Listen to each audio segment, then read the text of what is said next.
The collective West has underestimated the solidity and the resilience of the Russian economy.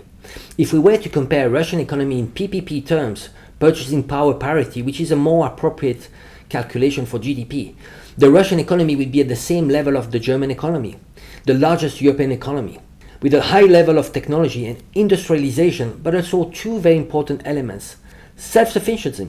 Russian economy has absolutely everything it needs in terms of resources, production capacity, infrastructure for development.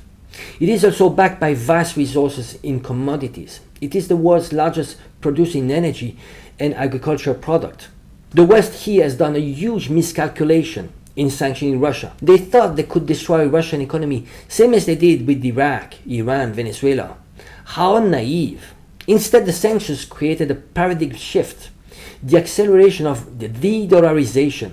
By imposing payment in rubles to the EU, Russia has converted its economy into the first currency backed by tangible assets, unlike the US dollar, which is backed by nothing and imposed upon the world by force and coercion.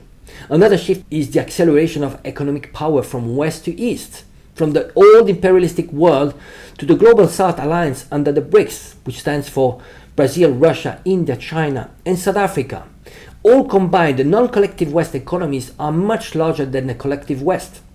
Instead of hurting Russia, the sanctions have increased Russian sales and accumulation of currency reserves.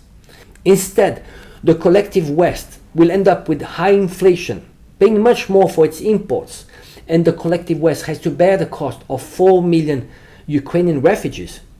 $200 billion per year spent into Ukraine to wage a war against Russia. They wanted a regime change in Russia. Instead, we will see many European countries to have their own regime changes at home. They might get a taste of their own medicine. It is called karma. Karma is always there, awaiting the right time to strike.